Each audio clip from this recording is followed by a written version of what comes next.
Hi, I'm Nicole Myers, licensed professional counselor. If you would like to know more about me or my colleagues, please check out our introductions available in video, audio, or text. The question I'm going to be answering at this time is it okay to end all contact with my ex or his or her family after the divorce is finalized? This question requires a very simple yes or no question to begin with. Do you have children with this person? Because if you have children with this person, you will not be able to fully end all contact with your ex-partner. If you don't have children with that person, once you've finalized your separation of finances, you never ever have to speak to them again, and there should be no more contact needed. So let's assume you have kids. Kind of changes the whole ball game here and actually makes you still have to have some interaction. Clearly, if you're asking yourself this question, you really want to not have to interact with your ex-partner anymore. And this is a very normal tendency for somebody facing the challenge of divorce and the challenge of moving on into recovering and starting a new life.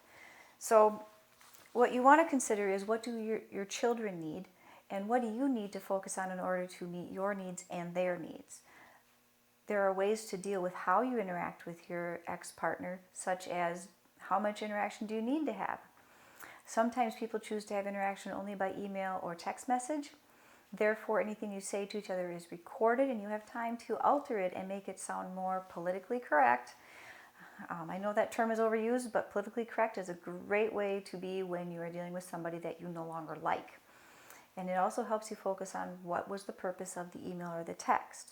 Sometimes people get diarrhea of the mouth when they're getting upset, and it's easy to become upset when you have to stand face to face and speak to the person directly. So if you use email or text and you can have someone else review it before you share with them, that can help limit your interaction with that person.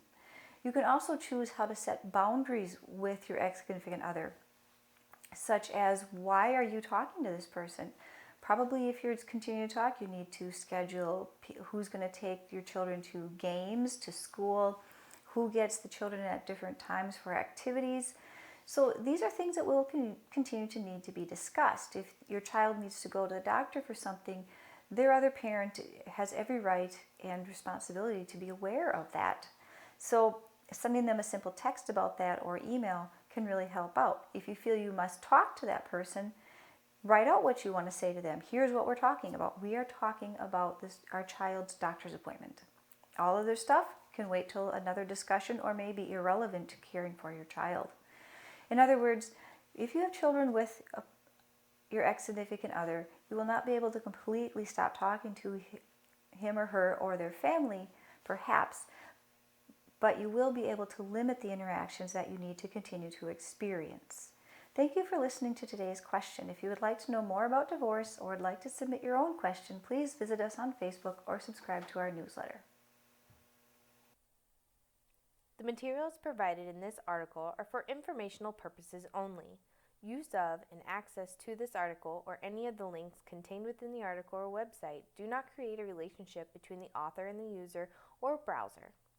We are professionals that have been trained and have experience in assisting individuals going through a divorce. Please click on divorceintexas.org for information about this service, as well as privacy policy and terms of use. We are not lawyers and do not provide legal advice.